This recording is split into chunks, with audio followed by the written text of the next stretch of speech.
আর কি করবে বাংলার বোলাররা যদি বাংলার ব্যাটিংরা ফিরে শূন্য হাতে?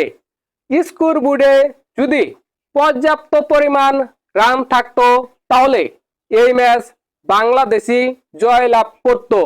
দেখেন, আজকে খেলা দেখে মনে হলো বাংলাদেশ ভার্সেস জিম্বাবুয়ে খেলা নয়, উগান্ডা ভার্সেস অস্ট্রেলিয়ার খেলা।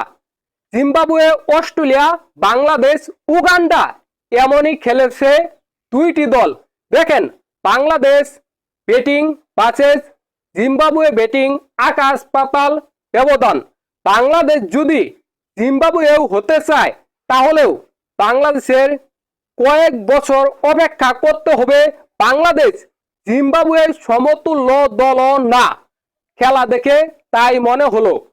জিম্বাবুয়ের ব্যাটিংরা অসাধারণ দুর্দান্ত ব্যাটিং করেছে, অন্যদিকে বাংলাদেশের ব্যাটিংরা জঘন্য জঘন্য একেবারে বাজে ব্যাটিং করেছে। দুইটি দলের মধ্যে পার্থক্য একেবারে স্পষ্ট। বাংলাদেশ জিম্বাবুয়ের মতো দল না। দেখেন, আজকের ম্যাচ বাংলাদেশ 3 উইকেটে হেরেছে। আজকের ম্যাচে বাংলাদেশ অসাধারণ দুর্দান্ত বোলিং করেছে। বাংলাদেশ ফার্স্ট ইনিংসেও দুর্দান্ত বোলিং করেছে, সেকেন্ড ইনিংসেও দুর্দান্ত বোলিং করেছে।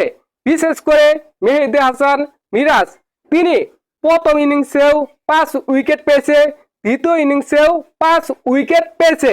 দেখেন, বাংলাদেশ প্রথম ইনিংসে করেছে 191 রান, বিপরীতে জিম্বাবুয়ে করেছে তাদের প্রথম ইনিংসে 274 রান। অসাধারণ দুর্দান্ত খেলেছে জিম্বাবুয়ে, কিন্তু বাংলাদেশ তাদের দ্বিতীয় ইনিংসে করেছে 255 রান। জিম্বাবুয়েকে টার্গেট দিয়েছে মাত্র 174 রান।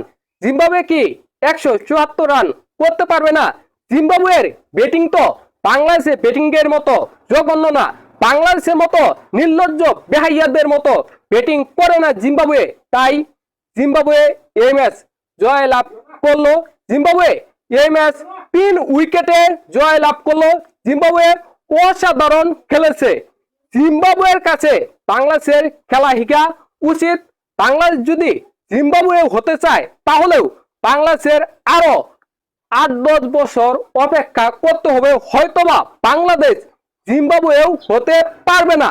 আপনাদের কি মনে হয় অবশ্যই কমেন্ট করে জানাবেন।